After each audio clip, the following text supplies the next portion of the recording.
Hi everyone, my name is Bria Hamlet, and today I will be discussing with you how sugar-sweetened beverage consumption impacts BMI.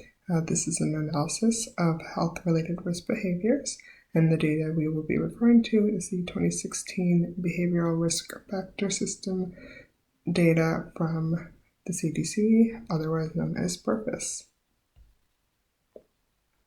So our agenda today will include a brief background. We will also review the methods used to assess the data, the results yielded, a conclusion, a proposed intervention, and then, of course, references. So just to give you some background on the data, 58% of adults in New York are overweight or obese, and we dialed down specifically to New York for this data analysis process, hence the reference to the adults in that state. And on average, adult sugar-sweetened beverage drinkers consume an additional 193 calories a day. So sugar-sweetened beverages include sodas and sugar that's been added to fruit drinks. Those are included as well. Those beverages can accommodate for approximately 10% of daily caloric needs. Really, it's a large percentage when it comes to something that you're just drinking. And so we decided to assess this data to determine if there was any association between BMI and SSB, and we're doing this using the 2016 BRFSS data for the state of New York. So the subsample used in our analysis included New York residents, and that dialed down to an N of 22,572 people. A total of 11 variables were assessed. The continuous variables were BMI and age. The categorical variables were, of course, sugar-sweetened beverage consumption, sex, ethnicity, race, education, income, physical activity, any history of cardiovascular disease, and then any history of diabetes.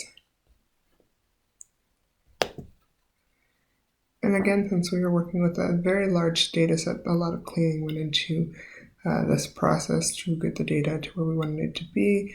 And we also chose to focus on the variables that I listed beforehand. And so we used data 15.1 to complete this analysis. And all the BMI data excluded any folks who were considered to be underweight, so under 18.5 kilograms, or anyone greater than 40 kilograms on the BMI scale. That would be considered to be morbidly obese, and there are some other factors going in there that we can't quite account for in this analysis. We dialed down the sugar-sweetened beverages data quite a bit from the amount of beverages consumed daily, and it was broken down by soda and by sugar-sweetened fruit drinks in the original data set. We created new variables to assess the combination of both on a weekly basis, and then created 4 levels from that data. Sex was considered to be male or female. We did not include any folks who refused. Anyone above the age of 80 was recorded at age 80, otherwise age data was left alone. And ethnicity had 2 levels, either Hispanic or non-Hispanic.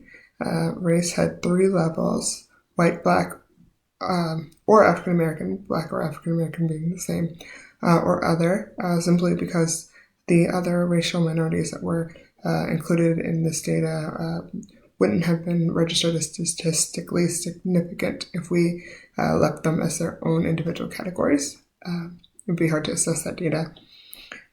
Education had 3 levels: high school graduate or less, some college or college graduate. Income had 3 levels: less than $25,000 a year, between $25,000 and $50,000 a year, and then greater than $50,000 a year.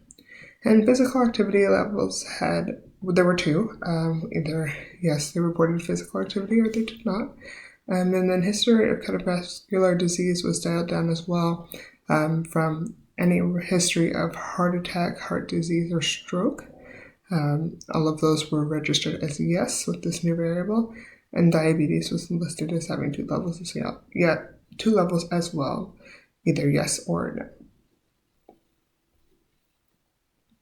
And so here we have our results table number 1.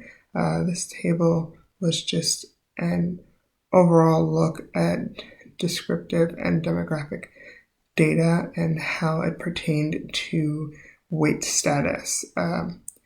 And as you can see, there weren't too many unpredictable, I guess you could say, correlations besides that between those folks who were obese or overweight and the number of sugar-sweetened beverages that they consumed. That's something we'll look at a little bit more closely in the second table.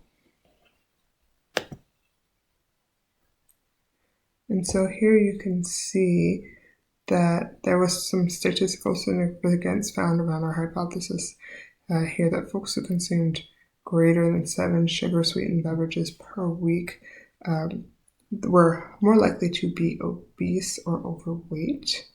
And there were some other data points that were predictable as far as correlation between a history of CBD or history of diabetes.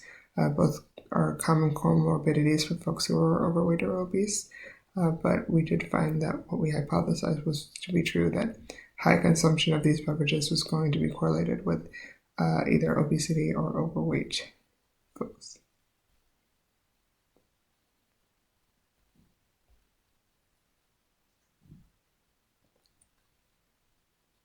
So in conclusion, the data suggests that sugar-sweetened beverage consumption is positively correlated with an increase in BMI, particularly as it pertains to overweight and obese persons, and diagnosis of comorbidities such as CBD and diabetes are also associated with that, as I mentioned before. The results do not indicate a significant association between income, education, physical activity, and BMI, which are things that sometimes come up in data, and there's certainly some connection between being low income and food excess, but those were not significant in this analysis. So to kind of highlight interventions that I would consider for this particular population, thinking of the state of New York, I broke down the social ecological model here and highlighted particularly at 3 different levels. At the individual level, dietary changes are probably the most available change that could be made for someone, just being more mindful of their consumption, and then following that up with next level interpersonal, which would be nutritional counseling, seeing a registered dietitian on a weekly basis to do food planning, food prepping, things of that nature. But on a policy level, it would be really beneficial to folks if there was more of a push for fresh food and grocery stores to be available in areas where there's historically been solely liquor stores or fast food restaurants. Accessibility is a big part of why folks consume the foods that they do, and convenience is often overshadowing the need for healthy food. And so, as I also mentioned, it's important to not exceed the daily recommended number of calories per person. Of course, that varies depending on your body mass index, but folks who consume a lot of sugar-sweetened beverages also seem to consume almost 600 more calories per day than folks who do not drink those same beverages. So there's definitely a correlation here between the two.